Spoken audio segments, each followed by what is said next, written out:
acuerdo por la paz, un acuerdo por una nueva constitución. Tambaleó la democracia. Que es algo histórico para nuestro país. Hacemos por primera vez una constitución 100% democrática. Esperamos sinceramente derrote la violencia. Este acuerdo significa un cambio.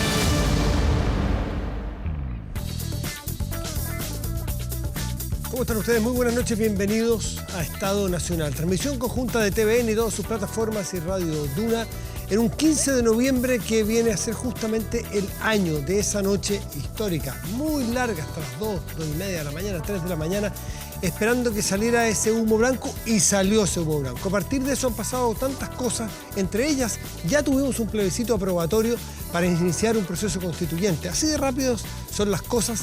Pero también ha tenido algunos ripios, algunos problemas, algunos desencuentros, y es parte de lo que vamos a conversar esta noche con nuestros dos invitados.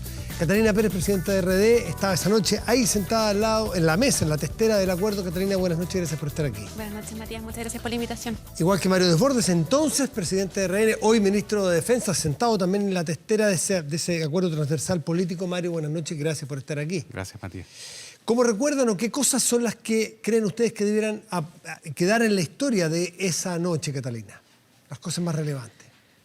Fue una noche muy difícil para muchos de nosotros porque fue un acuerdo que costó muy caro, y yo creo que a un año está muy bien recordarlo también. A un año no sé quién les devuelve a las familias de los chiquillos que siguen en prisión preventiva acusados de desórdenes públicos. A un año no sé quién le devuelve el ojo a Gustavo Gatica. Fue un acuerdo que se produjo en medio de una jornada muy violenta.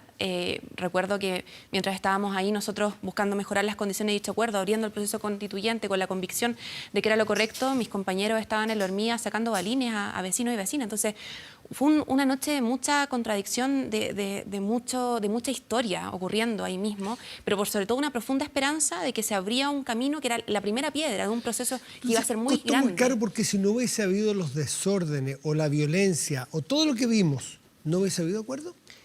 Es que los muertos siempre los pone el pueblo. Entonces, la violencia a la que se tuvo que llegar, o el momento de crisis al que se tuvo que llegar para que la clase política cediera en su conjunto, de lado y lado, a un proceso constituyente, este es un acuerdo muy distinto a todos los acuerdos que se habían producido en la política, porque es un acuerdo donde no son los partidos o los políticos, digamos, los que generan o los que acuerdan las reglas, digamos, del juego, no opera la democracia representativa. Aquí lo que se hace es un acto de deliberación, lo que se permite es un acto de deliberación de la ciudadanía. Se abre un camino donde es la gente la que decide, y eso es muy inédito, pero por eso digo, costó caro. Y yo creo que eso es importante reconocer. Mario Desbordes, si no hubiese habido todo lo que vimos antes del 12 de noviembre, estrictamente, porque fue el 15 el acuerdo, pero partió el 12 cuando el presidente Piñera, en vez de optar por sacar a los militares y endurecer el estado de excepción constitucional, decide abrir este canal de diálogo y conversación. Fue un día bravísimo ese 12. Si no hubiese sido esa violencia, esa tensión, ¿no hubiese habido este acuerdo? ¿Comparte con Catalina que fue muy alto el precio? Lo primero, el acuerdo es el resultado de semanas de conversaciones entre distintos sectores políticos. En el Congreso, a veces en la casa de alguien, en oficinas. Estuvimos semanas reuniéndonos con todos los sectores políticos, con el Frente Amplio, con el PC, con toda la oposición, nosotros también los partidos de la coalición. Entonces ese 15 lo que sucede es que se terminan estas conversaciones o concluyen con este acuerdo. Luego yo distinguiría respecto a lo que dice Catalina, aquella víctima de la violencia, aquella persona que se manifiesta pacíficamente y recibe de vuelta un balín o recibe de vuelta un perdigón y queda lesionado, versus al otro grupo que tú aludes, aquel que incendia, que destruye, que le tira una molotov a un carabinero con el ánimo de matarlo. Esos grupos de extrema violencia que provocaron un desastre en la ciudad de Santiago y en muchas regiones, obviamente presionaron a todo el mundo, pero yo quiero ser bien claro, yo lo dije antes, por suerte, porque uno hoy día puede decir muchas cosas. Hoy día estamos llenos de generales después de la hora. Sí, claro. Yo me río, gente que critica el acuerdo, que dice, por Dios, que fue. Y yo tengo los WhatsApp guardados, algún día se los voy a mostrar y decir, oye, ahora me venía a decir eso. Pero ese día, yo ya lo había dicho, mire, hay que llegar a un acuerdo pensando en los miles de manifestantes pacíficos que hay en las calles. La única forma de que la gente vuelva a sus casas, nos dé una oportunidad a los políticos, es que tengamos una salida institucional. Y eso se logró el 15 de noviembre. Y también lo dije, los violentos van a seguir en lo de ellos, porque ellos no quieren acuerdos, ellos no quieren una nueva constitución, ellos quieren echar abajo el sistema completo. Los grupos anarquistas, antisistema, etcétera, que son una minoría pequeñita. Cuando firmamos, yo lo hice habiendo declarado días antes, mire, hay que avanzar pensando en los cientos de miles de chilenos que están en las calles manifestándose pacíficamente. A mucha gente se le olvida, pero hasta el 14 de noviembre el país cerraba a las 3 o 4 de la tarde. Estaba todo paralizado. ¿Ustedes consideran que, o entiendo, Mario, lo que se desprende de tus palabras, así lo interpreto yo, que fruto de esos violentos nos presionaron? Y hay algunos que han sido críticos, por ejemplo, algunos que estaban por el rechazo, es decir, esto es fruto de la violencia, por lo tanto no es legítimo. Yo no firmé por los violentos. Y lo dije claramente antes, está grabado. Lo que yo dije antes del 15, lo dije el 11, el 10, el 9. Los violentos hay que derrotarlos con un acuerdo. Derrotamos a estos violentos si llegamos a un acuerdo democrático. Estos violentos fueron derrotados el 25 de octubre, recién pasado. La peor derrota la sufrieron estos grupos violentos. Los extremos en general, los extremos en general, pero sobre todo estos grupos violentos. Yo firmé pensando en los pacíficos. Y también, Cata, hago el contrapunto, yo lamento muchísimo a todas las víctimas civiles, he contactado varias, esto en privado. Es terrible lo que pasó con tanta víctima civil, pero también los carabineros lesionados, heridos por centenares. Y por eso firmé por un lápiz verde ese día. Después me lo preguntaron, mira, víctimas inocentes en ambos lados, víctimas inocentes. Y eso había que tenerlo muy presente.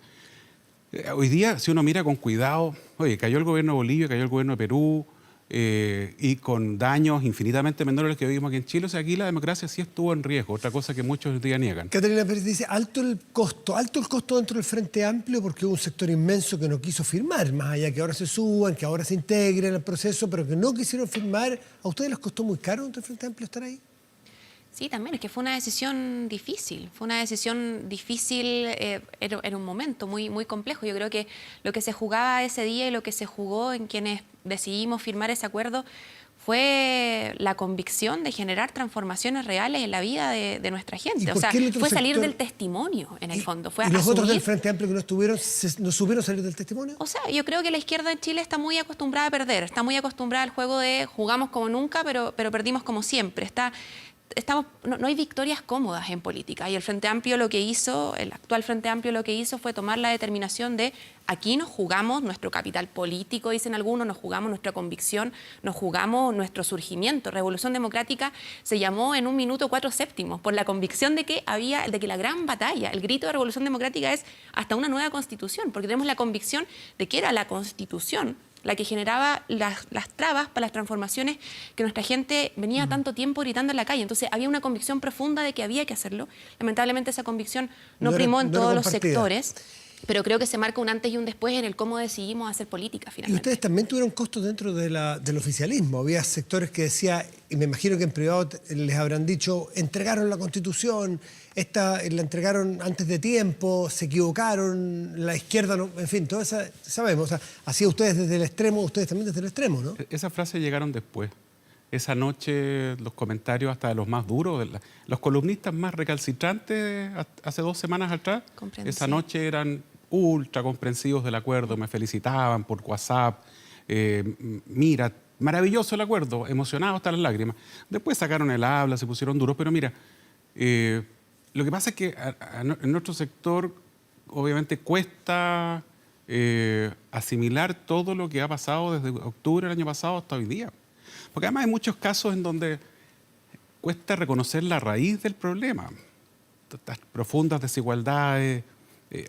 Hubo recién una encuesta de la propia élite sobre ellos mismos que demuestra algo que cuando lo dije hace un año atrás casi me mataron. La desconexión de un sector importante, no toda, pero de un sector importante de la élite con la realidad de lo que pasa a la gran mayoría de los chilenos. Entonces, ¿por élite se refiere a élite social, política? Porque ustedes son la élite también. Las 3 comunas. Una mezcla. Pero ustedes también son la élite, no sé si viven en qué comuna viven, pero ustedes son la élite. A mí me pasa, Matías, con eso que de hecho, porque nos ha tocado dar varias peleas juntos con Mario, las recordábamos antes de empezar el programa, porque después del acuerdo tuvimos que seguir peleándola por la paridad, los independientes, los escaños reservados. Y yo creo que aquí, a un año del acuerdo, en el fondo falta reconocer que hace falta, yo diría, un nuevo acuerdo que tiene que ver con cómo se reconoce la necesidad de esa transformación profunda en lo económico, en lo social, en lo político, de la que también Mario habla. Y yo creo que ese también es un reconocimiento popular, incluso me atrevería a decir de clase. O sea, hay un Chile oculto para muchos, ocultos para los tomadores de decisión desde hace muchas décadas en nuestro país, que estaba bajo la alfombra y que a muchos los sorprende en un estallido, otros le preferimos llamar revuelta, pero que da cuenta de la crisis inmensa y de la acumulación de malestar inmensa en la que estábamos profundamente, que estaba invisibilizada por esta ilusión de la clase media, por esta ilusión crediticia. Y eso es lo que se devela el 18 de octubre. Y yo creo que hoy día lo que hace falta es que todos esos sectores que comprenden la profundidad de la crisis en la que estamos, que acá no se trata de elegir entre el Partido Comunista o el Partido Socialista, como creen algunas personas de mi coalición. A mí no me cabe ninguna duda de que el amplio arco de sectores, de organizaciones políticas y sociales que cree que aquí hay que hacer transformaciones profundas y que incluso en algunos casos estuvieron en el lado que representó Mario en algún momento, deben hoy día ponerse al servicio de este proceso y profundizar su carácter democrático y profundamente transformador. Pero eso debe ser un sentimiento mayoritario y profundamente inclusivo de los diversos sectores políticos y sociales que han estado históricamente excluidos de la toma de decisión en Chile. Mario. Mira, soy de los que cree que este país ha avanzado muchísimo estos últimos 30 años. Desconocer eso es un error.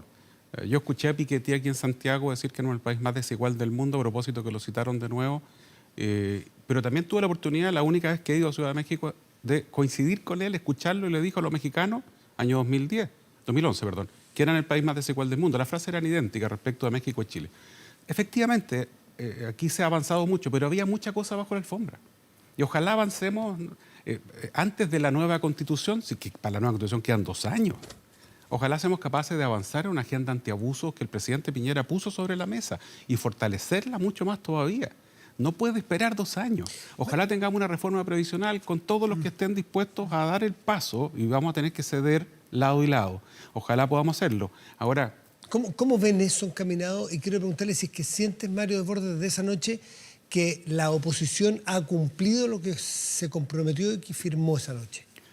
Mira, la oposición se comprometió a determinadas cosas que se han cumplido. Es mentirle a la gente decir, mira, no se cumplió lo que se acordó. Falso, falso.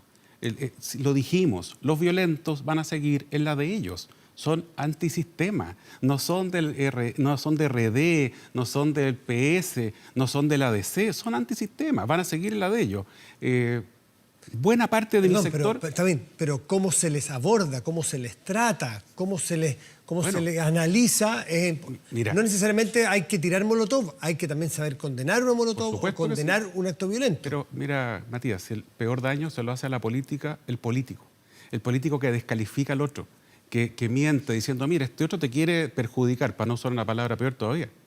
Yo soy el que te quiere salvar, en circunstancias que no es cierto. Yo tengo diferencias con la Catarina, obviamente. Pensamos distintos, si no estaríamos en el mismo partido.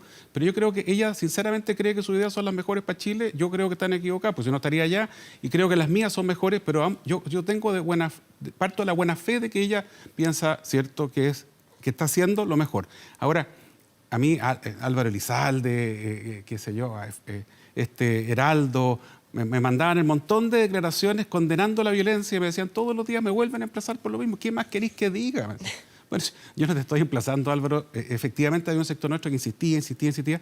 Entre medio, bueno, no quiero profundizar en esa parte, ya el 25 pasó. Más de la mitad de la centroderecha votó apruebo.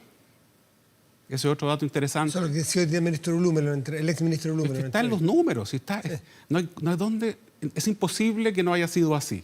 Entonces, yo le hago un llamado a mi sector. Terminó el 25, pasó el plebiscito, concentrémonos en lo que viene. Unidad total, coalición, Chile Vamos, diversidad y unidad en esa diversidad. Enfrentemos la constituyente unidos y lealmente. Y la oposición hará lo propio y tengamos una constituyente, pensando en el ejemplo sudafricano, que es el que a mí más me gusta, de constituyente. El apartheid, Frederick de Klerk, Mandela recién saliendo de la cárcel, y fueron capaces de ponerse de acuerdo. Les quiero preguntar a los dos, el minuto que me queda. Es que aprovechando que Mario está haciendo un llamado, yo le pediría que extendiera el llamado a escaños reservados y a la posibilidad de que independientes puedan pactar entre sí con partidos políticos, porque lamentablemente hemos encontrado resistencia en Chile Chile Vamos a avanzar en esas dos Catalina y líneas y Mario, son parte que me de queda los un acuerdos que minutito, quiero necesitamos. saber de los dos el juicio que creen ustedes que era la historia de la figura del presidente Sebastián Piñera esa noche, en ese entre el 12 y el 15, que es lo que hoy día estamos conmemorando, celebrando, recordando.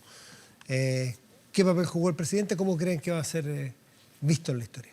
Yo espero que la historia se escriba bien y reconozca que el presidente Piñera en el gesto del 12 de noviembre permitió el acuerdo del 15. Si él hubiera escuchado probablemente la mayoría de las voces de mi sector, habría decretado otra vez estado de excepción, pero ya con otro color, en otras características.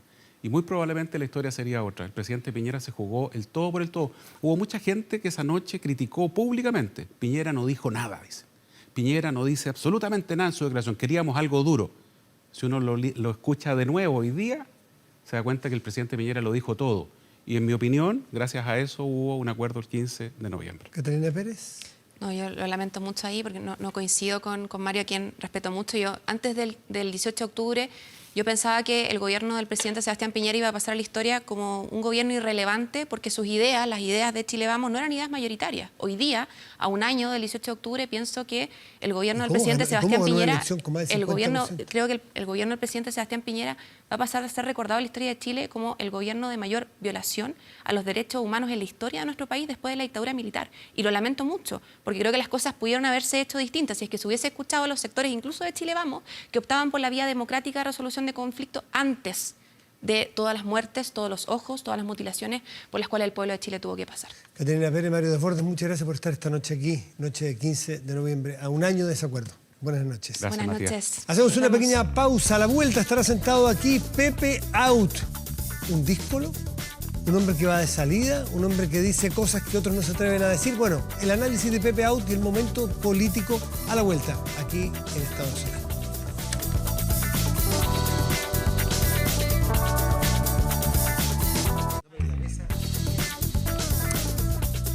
Estamos de vuelta aquí con Pepe Out, como lo habíamos dejado ya anunciado. No requiere mucho más y no es tanto el tiempo, así que Pepe Out, buenas noches, gracias por estar aquí. Hola Matías, buenas noches. Algunos dicen que has sacado la voz con más fuerza ahora porque no vas a la reelección.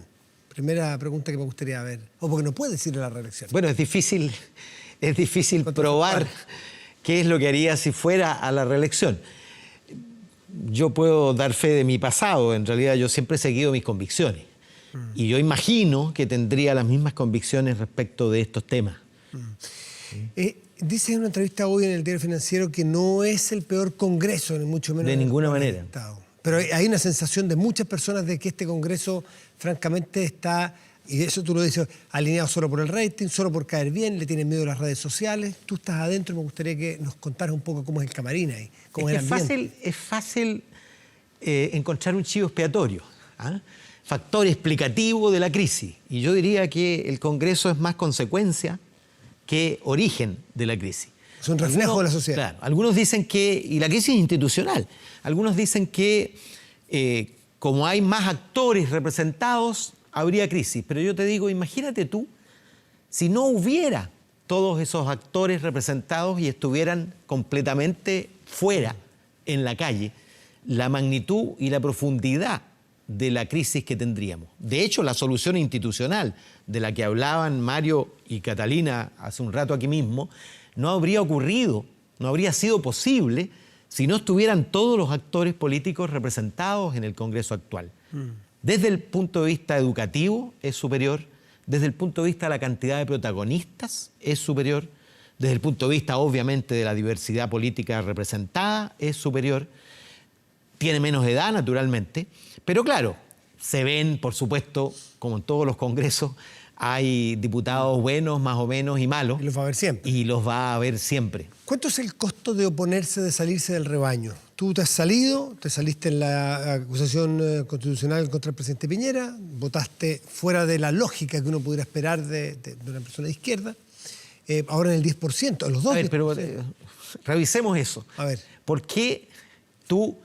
Me imagino que desde el prejuicio dices, la lógica sería que uno tiene que votar para destituir a un presidente de la República que fue elegido no hace es la opinión 2 mía, años. es lo que uno pudiera esperar, ¿no es cierto? Es lo que uno ha visto. Es que yo creo que los republicanos no podemos esperar que la izquierda se salga de su adhesión republicana. Mira, allí tenemos el ejemplo del Perú. 5 últimos presidentes elegidos hoy día procesados por distintos niveles y grados de corrupción. 1, 2, 3, va a haber un cuarto presidente o presidenta en un rato más en el Perú, en un periodo. Nosotros tenemos un valor que es el funcionamiento básico de las instituciones. Un presidente es electo y entrega a otro, elegido también, después de 4 años. Cualquier salto en eso es un retroceso gigantesco. ¿Y la izquierda estuvo por saltarse eso, tu sector? Bueno, votaron. Ahora, la paradoja es que cuando tú preguntabas al inicio cuántos partidarios había de acusar constitucionalmente, la verdad es que eran poquitos. Y costó encontrar los 10. Pero luego de presentada, se produce el reflejo que tú dices. Oye, no vayan a pensar que yo estoy a favor del gobierno y que por eso no quiero votar al presidente. No vayan a pensar que estoy a favor de tal... ¿Cómo le llamas a eso tú? Voto rebaño. Y el voto reflejo, es decir, yo por estar aquí tengo que votar de determinada manera. Y si así fuera, bastaría que hubiera 5 parlamentarios. ¿Para qué somos 155 si no es para seguir nuestras propias convicciones? Si es para formarse una convicción respecto de cada una de las políticas. Mira, yo voto en contra del gobierno cuando estoy convencido de que hay una política que es mala. Voto a favor cuando estoy convencido de que es buena. Y normalmente negocio modificaciones para mejorar una política. Y eso es lo que a mi juicio debería hacer toda oposición. Y eso, y en el 10%, porque votaste en contra, ahora volviste a votar en contra, te dieron bien duro, tu discurso dio muchas vueltas. ¿Qué sientes tú de tu sector, cómo está votando el 10%? Sobre todo de aquellos que ya, no solo en privado, sino que en público, dicen y reconocen que es una mala política. Sin embargo, votan a favor.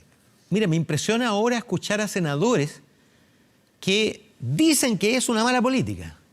Reconocen las consecuencias negativas que tiene y sin embargo están resignados a que se apruebe, como si fueran observadores. Yo me niego a ser observador de cosas que inexorablemente tengan que ocurrir si nosotros somos actores. Estamos obligados a votar, estamos obligados a intentar influir a otros para que las cosas se hagan de tal o cual manera. Si yo estoy convencido de que los retiros del 10% significan caminar en un sentido inverso de lo que se requiere para resolver uno de los 3 principales problemas de Chile, que son las pensiones indignas, se requiere más ahorro, no más retiro. Se requiere una reforma estructural del sistema, pero cualquiera sea el contenido de esa reforma, necesita que estén los recursos. Y los 2 retiros, y el tercero que ya fue anunciado, porque yo voté en contra del primero básicamente porque pensaba que inevitablemente se iba a abrir la compuerta para futuros retiros. Porque si yo hubiera estado convencido que era excepcionalísimo, como lo dijeron la gran mayoría de los que lo impulsaron, pero ahora dijeron lo mismo, que es excepcional por segunda vez. Segundo único. Y ahora hay un excepcional seguramente por tercera para marzo. ¿Quién está llevando el pandero de este segundo, tercero y todo? Se llama Pamela Giles. En la encuesta CADEM de hoy aparece como la política mejor valorada en Chile, según la encuesta de hoy. ¿Cómo has visto el fenómeno? ¿Cómo explicas tú el fenómeno Pamela Giles hoy? Y hay algunos que dicen que muchos le tienen temor a ella y no se le atreven. ¿Cómo lo ves tú desde adentro? Bueno, yo tengo una relación estrecha, antigua, anterior a la política con Pamela y conozco muy bien. Y yo te diría que es probablemente uno de los políticos que mejor ha leído los cambios sociales y sobre todo tecnológicos actuales. Es la que mejor actúa en las redes sociales.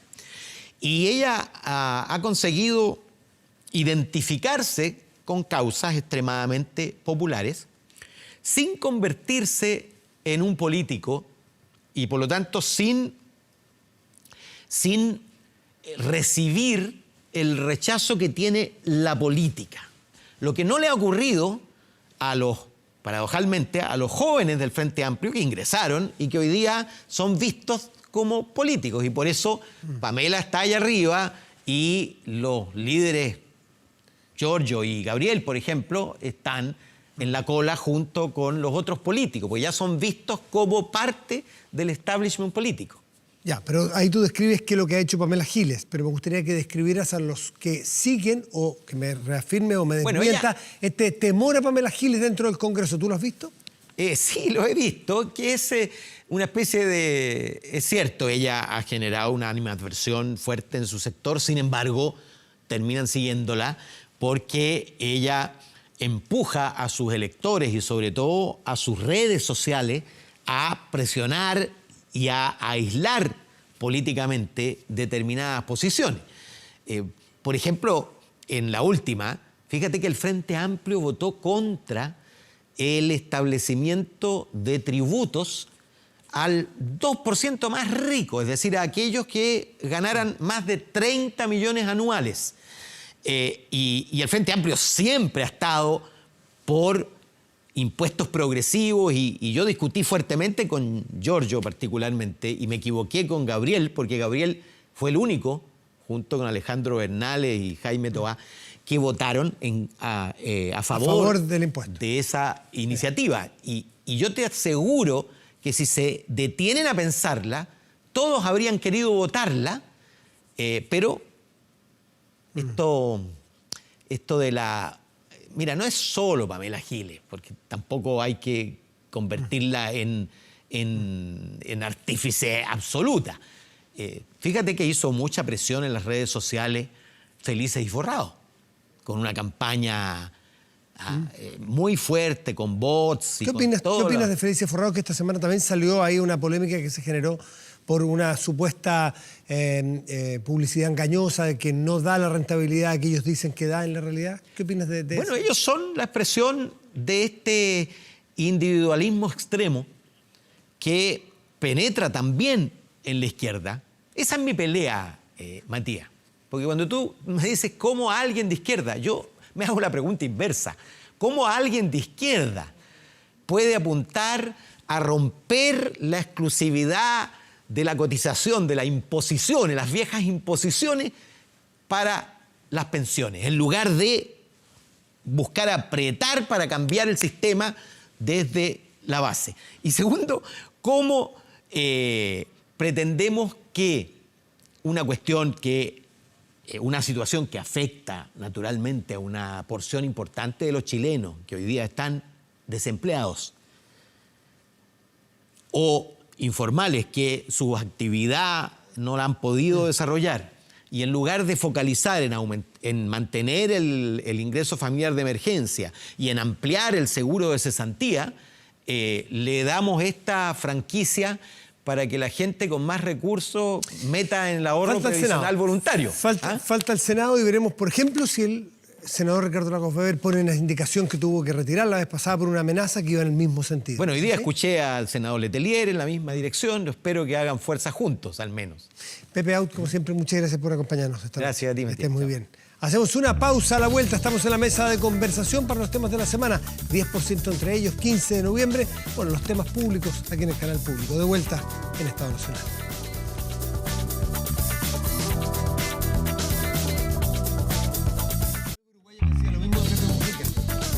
Estamos de vuelta en Estado Nacional. Súmate a las más de 2.500 empresas que han digitalizado su área de recursos humanos con Talana. Remuneraciones, control de asistencia, comunicaciones y más. Con Talana, rediseña la forma de trabajar. Conoce más en talana.com. Presentamos de inmediato a nuestros contertulios de esta noche. Nicolás Izaguirre. Buenas noches, Nicolás. Gracias por estar aquí. Alejandro Kraus, muchas gracias por estar acá. Francisco de la Maza, muchas gracias por estar acá.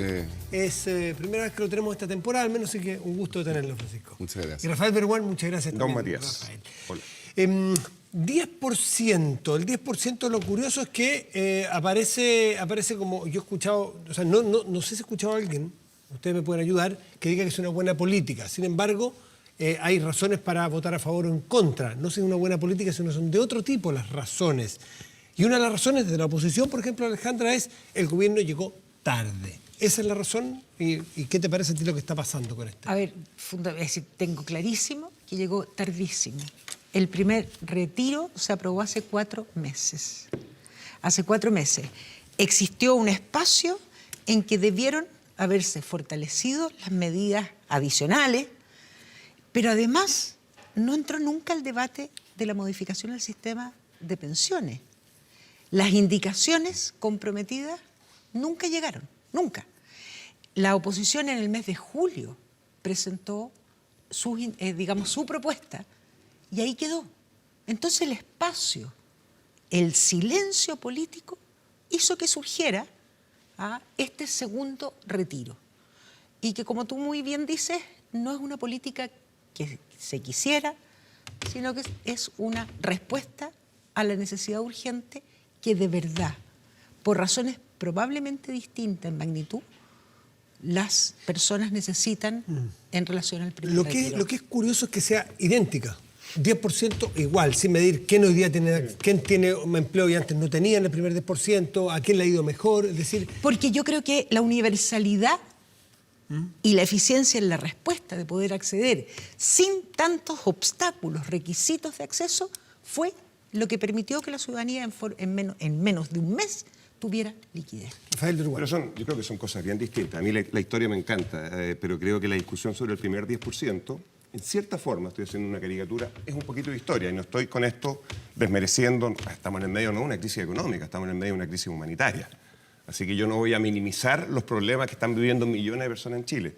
Dicho eso, el primer 10% se puede entender en un contexto que yo creo que el mismo ministro de Hacienda varias veces reconoció en términos de, y yo lo he dicho en este programa, en términos de dejar muy claro los problemas que tiene el Estado en general.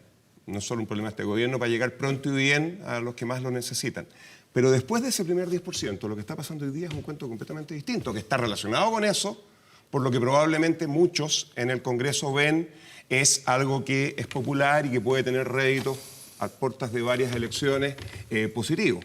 Entonces preguntarse, Matías, por qué un segundo 10% ahora si ni siquiera vio alguna evaluación del primero, tampoco del segundo, saber que había ver lo que está pasando ahora en términos de qué porcentaje del oficialismo está votando a favor, aprovecharse que esta es una medida que, a pesar de la crisis humanitaria, insisto, si hubiésemos estado creciendo al 7%, la gente igual habría querido sacar su 10%. Por algo estos sistemas son obligatorios en todas partes del mundo. Entonces se están conjugando muchas cosas. Pero al final del día, yo creo que lo que está pasando con este segundo 10% es simplemente resultado de la irresponsabilidad de parlamentarios que están pensando en sí mismos y no en lo público. Y con una línea más, la última. Porque por lo demás, si vamos a hacer un esfuerzo por tratar de buscar una buena herramienta para llegar bien a la gente que más lo necesita, hay caminos que podemos empezar a negociar y trabajar en conjunto, oficialismo y oposición, parlamentarios y gobierno. Y ese esfuerzo no se ha hecho, por lo tanto esto tiene un objetivo completamente distinto. Nicolás, el segundo y después viene aparentemente el tercero y unos dicen que en una de esas el cuarto 10%. Tú que has estado diseñando, aplicando, discutiendo y negociando políticas de este tipo, ¿cómo lo ves? A ver, como yo creo que ya se ha dicho bastante sobre el 10%, a mí me gustaría ir un peldaño más abajo, que es qué es lo que nos está pasando. ¿Por qué? Porque no hay dos personas que opinen que retirar el 10% es algo que es favorable para la enorme cantidad de los trabajadores chilenos, porque obviamente, salvo los que tengan pensiones muy bajas en que el Estado le va a poner el suplemento, las otras personas se van a empobrecer en su vejez. Entonces, ¿por qué además una pandemia la tenía que financiar la propia familia con sus ahorros previsionales o con sus ahorros en el sistema de seguro de cesantía? Entonces, yo me acuerdo cuando estaba en el Fondo Monetario Internacional, era uno de los que lo dirigía, muchos me preguntaban, mis colegas, bueno, ¿y qué hace Chile que no tiene desborde populista? ¿Que no tiene? Que no tiene desborde populista. En ese tiempo, Chile era famoso por su superávit y todas las cosas. Y conveníamos que, mirando la historia de los países, lo que deriva entre un país responsable y que logra construir consenso y uno que se desgrana, es súper sutil. Y nosotros pasamos esa sutileza. ¿Rompimos esa sutileza, Nicolás? Claro. Ahora, ese es el punto que tenemos que conversar. ¿Y déjame hacer sector? Solamente te dice el prolegómeno, ahora déjame hacer el punto. Yo creo que nosotros tenemos un sistema, un régimen político completamente perverso. ¿Qué sacamos de decir los parlamentarios son irresponsables o no saben sacar las cuentas? Y lo dijo el propio exministro, hoy senador Alvarado. Cuando los gobiernos están en su última etapa, los parlamentarios que son elegidos individualmente, a diferencia de todos los países europeos que son elegidos o en listas, o en Alemania hay una combinación entre voto individual y voto de lista.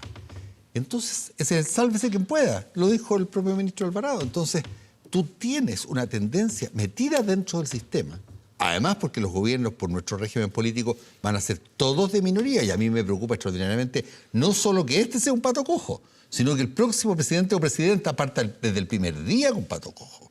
Porque está escrito que con un sistema de múltiples partidos y con 2 vueltas electorales, el presidente que asuma va a tener minoría en el Congreso. Y a la primera de cuentas en que se ponga poco popular, se le van a comenzar a desbordar. Entonces tenemos que reflexionar sobre que hemos llegado a un sistema que está caótico. Y por algo, Matías, todos los países desarrollados del mundo, con la excepción de Estados Unidos, sobre el cual podríamos hablar, tienen lo que se llama regímenes políticos colegiados. No son sistemas casi monárquicos de un hiperpresidente. Tenemos un problema de diseño absoluto y esto es una expresión de eso. Es una gran oportunidad lo que viene, un proceso constituyente para reflexionar sobre eso. Francisco de la Maza, ¿tú qué opinas sobre este estado de la política con un segundo 10% que a nadie le gusta, pero que va a ser aplicado y va a ganar? Bueno, a ver, sin duda que esta es una mezcla entre necesidad, por una parte, y populismo. ¿Ah? La necesidad está clara. Estamos viviendo desde hace muchos meses una pandemia a nivel mundial, de la cual probablemente ninguno de nosotros, por supuesto, ha vivido. La última fue hace como 100 años. Yo vi unas fotografías con algunos caballeros paseando por la Alameda con máscara también. Creo que fue la gripe española. Sí, sí. Y obviamente que hay áreas muy afectadas, la gastronomía, desde luego, el turismo, la construcción, la cultura. La cultura, desde luego, todo el tema cultural está en un deterioro gigantesco. Y por lo tanto, efectivamente hay un grupo de sociedad que necesita y que está muy afectado. Y las políticas focalizadas tampoco le llegan, porque efectivamente hoy día tenemos políticas sociales de asignación muy focalizada y en una sociedad que ya no es la de hace 40 años donde había una extrema pobreza o pobreza muy, muy clara, muy definida. Hoy día hay un sector medio muy amplio y a mí me ha tocado ver que hay gente que le ha llegado ayuda del gobierno, pero el vecino al lado que tiene prácticamente lo mismo, que probablemente tiene un auto más viejo, no sé, o tiene menos familia, no le llega. Entonces, también ahí tenemos un tema que hay que estudiar, no solo el tema de los regímenes, como dice Nicolás. Y por otro lado, obviamente que hay un populismo desorbitado de la clase política, comparto plenamente lo que dices tú, que aquí está, sálvese quien pueda, el primer 10% fue aprobado con una minoría de votos o un número de votos muy al límite, incluso no cumplía ni con los 2/3, y después de la segunda votación del primer 10%, se sumó 90%. Un número de parlamentarios que se dieron cuenta después de que escucharon probablemente las voces del pueblo, la gente, sus votantes, y eso está pasando hoy día, que es lamentable porque obviamente no es una buena política pública, pero así estamos hoy día en un proceso que desde mi punto de vista es una oportunidad para cambiar todo eso, que es con este proceso constitucional, constituyente que vamos a empezar a vivir. Pero ahora. usted... Oye, perdona. Rafa y Alejandra. Rafa, Sí, no, yo solo quería agregar un pelo más a la sopa, y es lo que tú justo dijiste ahora al final. Y es que a mí me preocupa incluso más que ahora viene el proceso constituyente. Yo, al menos, pongo mucha esperanza en que, como resultado de esto, de verdad Chile salga súper fortalecido institucionalmente, súper fortalecido en términos de compromiso de la ciudadanía con el país, de recuperar cosas que se han perdido en el último tiempo, etc. Y yo siento que la manera como está actuando el Congreso tiene el peligro de que si no cambia rápidamente, puede terminar poniéndole un pie encima a ese proceso. De alguna manera es deshonesto con este proceso que, por lo demás, se va a dar no solo a través de, ojalá, porque yo te apruebo, redactar una nueva constitución, pero la gente votó 80% que fuera sin participación del Congreso. Entonces, tener un Congreso escribiendo una constitución en paralelo me parece súper peligroso para ese proceso. Y eso puede ser dañino para los próximos años para adelante. Alejandra. ¿Puedo, Alejandra, antes de que la primera pasada hice mucha economía política, pero no dije nada de economía? Muy cortito. También, y perdónenlo de al frente, este gobierno ha sido tardío y con la mano excesivamente apretada, sin entender los tiempos, sin entender los símbolos. Mira, salió hace 2 semanas el informe del Fondo Monetario Internacional. Incluso el ministro Briones hace que no es falso lo que dice, pero es incompleto. La columna de ayer, dice. Porque en los hechos, fíjate que Perú, Bolivia y Brasil, que son países mucho más frágiles que nosotros, hicieron un paquete económico fiscal más grande que el de Chile. Pero cuando tú comparas a Chile con los países del mundo que tienen el mismo riesgo país, o sea, que tienen ese acceso, que tiene espacio, ni la mitad como porcentaje del PIB. Entonces se buscaron este problema porque la verdad de las cosas es que yo fui un ministro súper ortodoxo, había espacio fiscal para haber llegado a la familia con apoyo, sin tanta letra chica, y como te digo, como esto es un equilibrio sobre el filo de la navaja, si te demoráis mucho, Alejandro, se te sube la leche. A ver, Nora, pero para complementar lo que dice Nicolás, el ministro Briones empezó a gastar en el tercer trimestre, cuando ya habíamos pasado parte de la pandemia y de la crisis de la cuarentena, y eso agudizó la situación. Pudo haber sido antes. No, pero yo quería recoger un poco lo que señalaba Francisco, Pancho. Yo creo que no es solo populismo. Yo creo que la votación de parte de la derecha que se suma en este segundo retiro es la falta de liderazgo y concretamente del presidente de la República. Cuando se tienen liderazgos fuertes en una coalición, como en las características que es nuestro país y cómo se mueven los conglomerados políticos, sucede que cada uno se resuelve su propia historia y no entiende la profundidad de lo que significa tomar una u otra decisión. Y yo creo que eso es decir, puede tener sesgos de populismo sin duda, pero el mayor problema que nosotros tenemos es la falta de liderazgo del presidente Piñera. Interesante el punto de Alejandra. Estamos a 15 de noviembre, donde le preguntábamos recién a los invitados a un año de cuando el presidente Piñera eligió el camino A versus el B, o el B versus el A, que era agudizar o profundizar las excepciones constitucionales cuando estaba la escoba, y optó por este camino constitucional que, entre otras cosas, produjo el plebiscito hace un par de semanas. ¿Cómo evalúan ustedes el liderazgo del presidente Piñera en una administración particularmente difícil e inesperadamente difícil? Nadie sabía al principio que iba a pasar lo que pasó. Yo creo que efectivamente lo que vivió el país el 25 de octubre fue algo que nadie se lo esperaba en ese minuto, y en la dimensión que pasó. El 18. El 18, sí, efectivamente. El 18. El 25 del 80-20. Efectivamente. El 18 de octubre, estoy refiriendo al año 2019. En la dimensión tanto en violencia como en magnitud. En magnitud, te diría yo que fue una cosa, probablemente un reclamo cruzado de muchas razones, de muchas voluntades, de muchos pensamientos respecto de la injusticia. Se sumaron todas las cosas que de alguna manera la gente quiso expresar en esa movilización. Pero si a eso le sumamos la violencia, una violencia que puso en jaque y prácticamente en jaque mate al gobierno, lo tuvo a poco de no poder terminar, hizo la salida a través del Parlamento, qué duda cabe, y le traspasó el liderazgo al Parlamento. Si desde mi punto de vista ese acuerdo que se hizo en la noche del 15 de noviembre, que finalmente todos lo vimos, un acuerdo además extremadamente politizado, parlamentarizado, porque no participaron ni alcaldes, ni gremios, simplemente el Congreso. A mí también me parece que es parte de lo que está pasando hoy día a nivel del rechazo del sector de la gente en general con la clase política.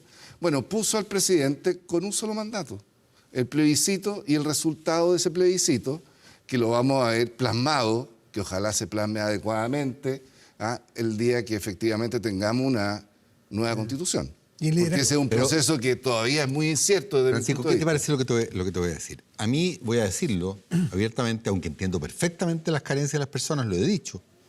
A mí el 10% me parece una mala política y me parece casi una vergüenza que la gente que retira de altos ingresos no pague impuestos. Me parece casi una vergüenza. No, yo comparto eso plenamente. Bueno, no, yo sé que tú lo compartes, pero lo estoy diciendo desde este lado, yo desde la centroizquierda.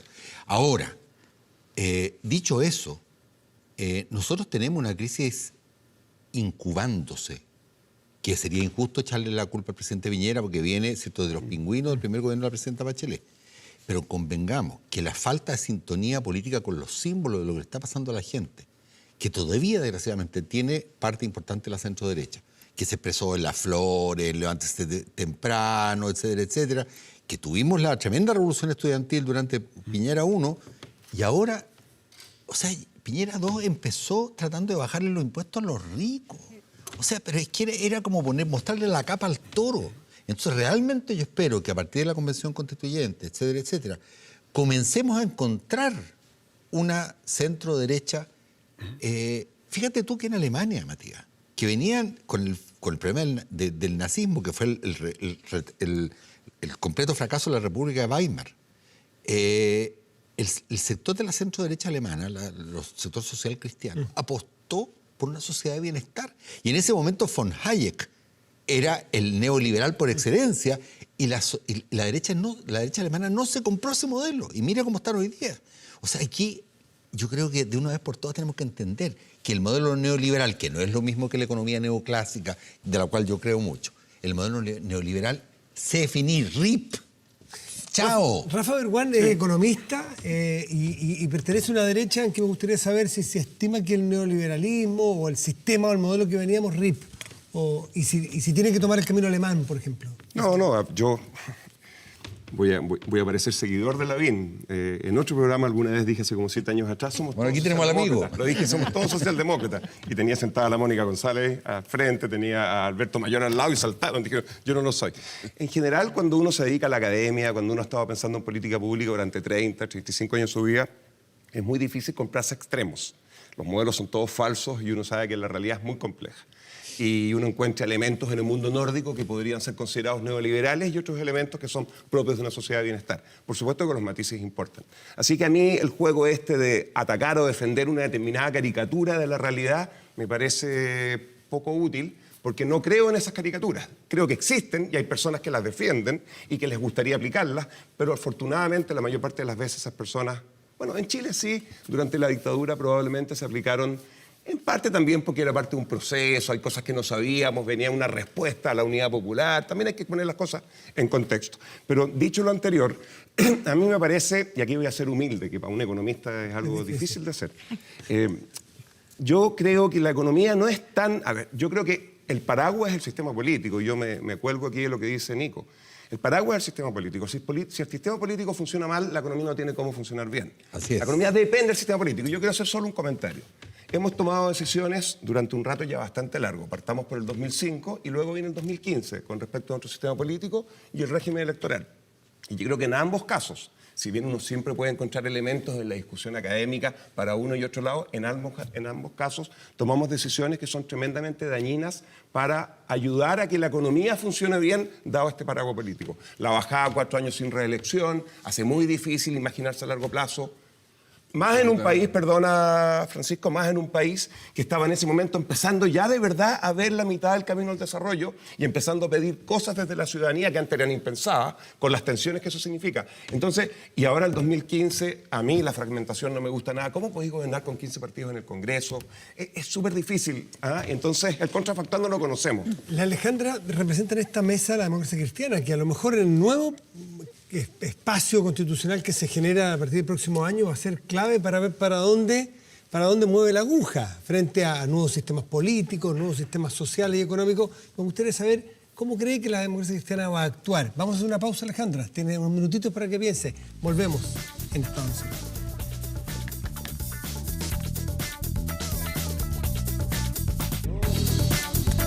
De vuelta en Estado Nacional, Alejandra Kraus tenía la palabra. El papel que va a jugar la democracia cristiana que representa en esta mesa. Okay. Va.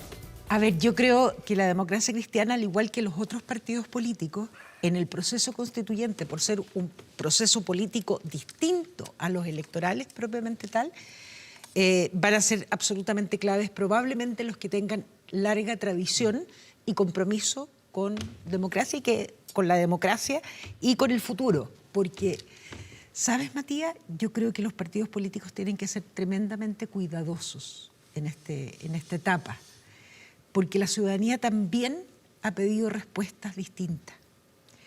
En consecuencia, aquí no va a ser si eres centro, izquierda o derechas.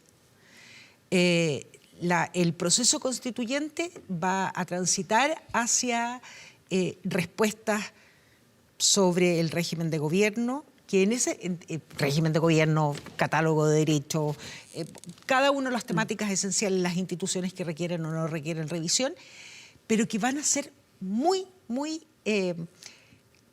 enriquecidas por expertos.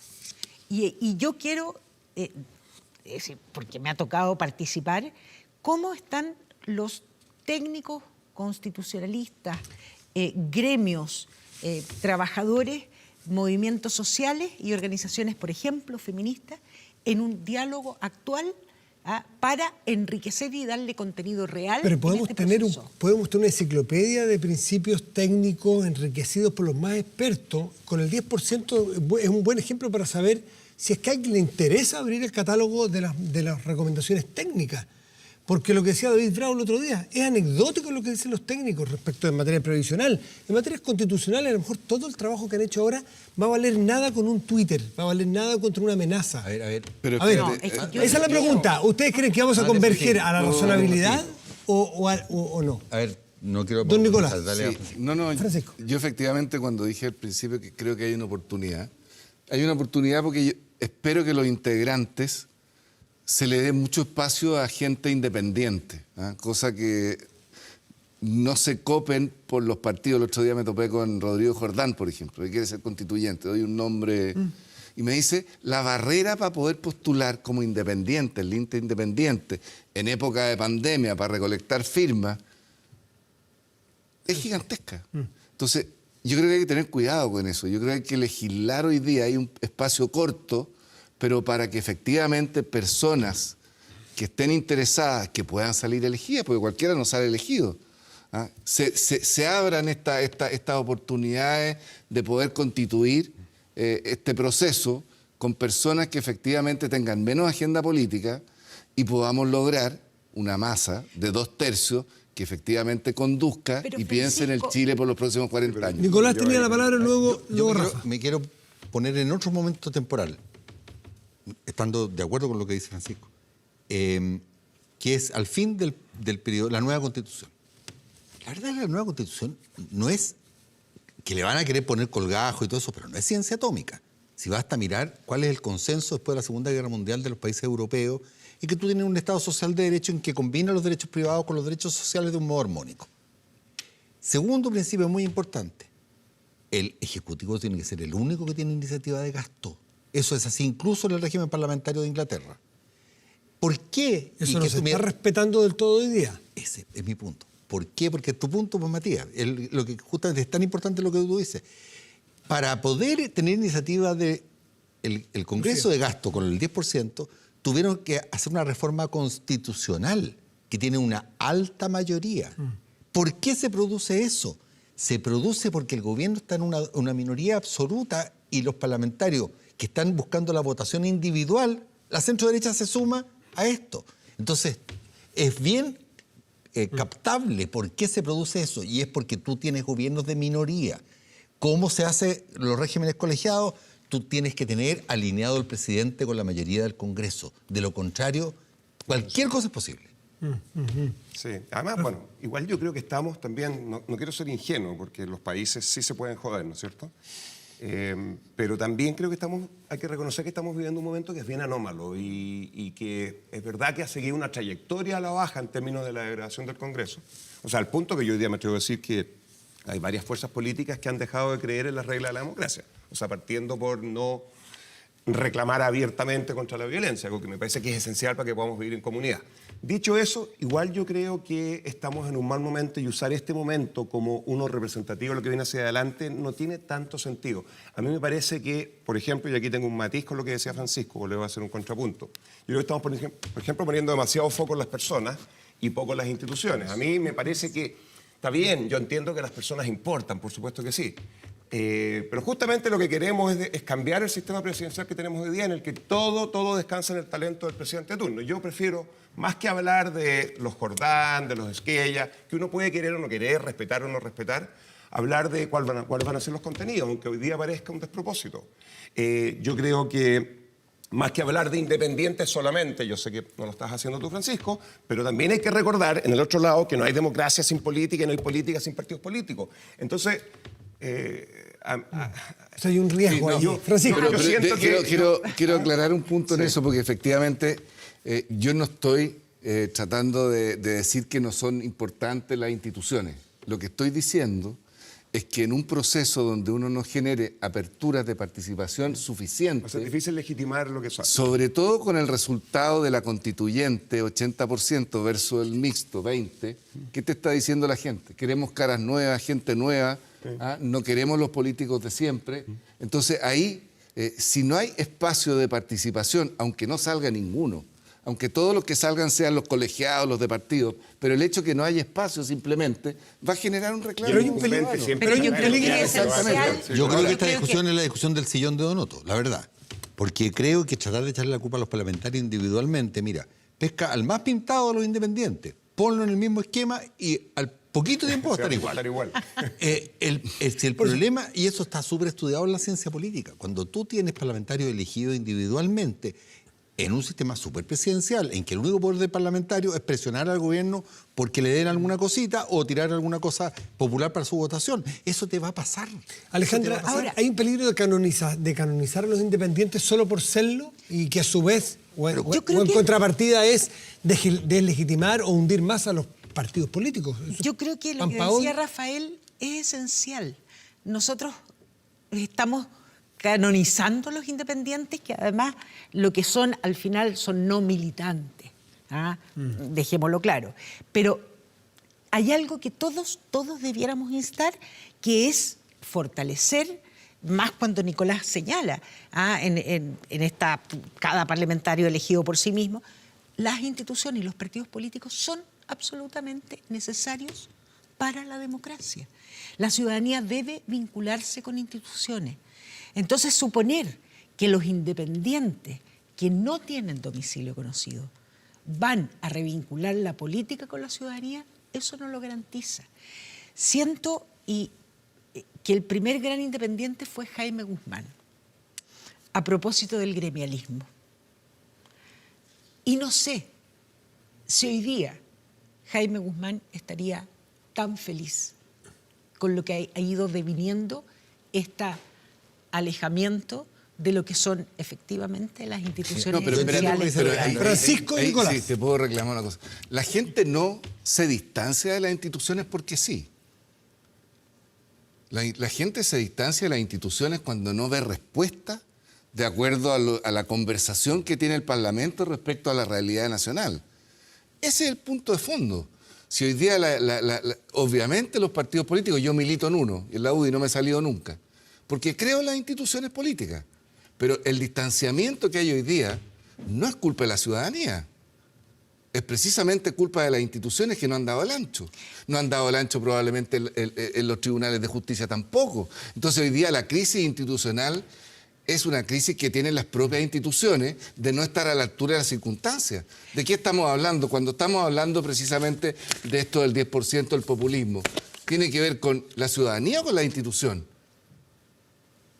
Tiene que ver con las instituciones. Por supuesto que tiene que ver con las instituciones. Pero por eso quiero decir que, insisto en mi sillón de Donoto, porque el problema no es tal o cual parlamentario, no son sus condiciones personales, sino que la institución está mal diseñada. Entonces, cuando tú tienes un sistema donde discutes el problema de la inequidad en la educación hace 15 años, donde discute el problema de las pensiones hace N años, donde discute el problema de la salud hace N+1 años, y nada se soluciona, y han habido 14 proyectos de ley, entonces la gente termina diciendo, bueno, esto es un tongo, esta gente está ahí puro conversando y nosotros les pagamos para eso. Entonces, nuestro sistema político, que impide completamente los acuerdos, es lo que ha terminado desprestigiando completamente al Parlamento. Pero si tú no cambias esas reglas, pones hasta el más pintado y se va a desprestigiar al día. Si lo que les pasó a Jackson, que son estupendas personas, pero entraron al sistema, no pueden solucionar y la gente le echa la culpa. Último corte y volvemos, Estado Nacional.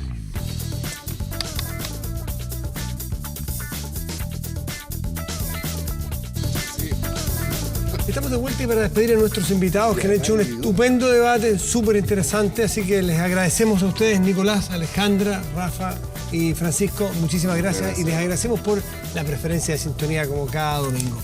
Hasta la próxima semana, que les vaya muy bien, buena semana, chao.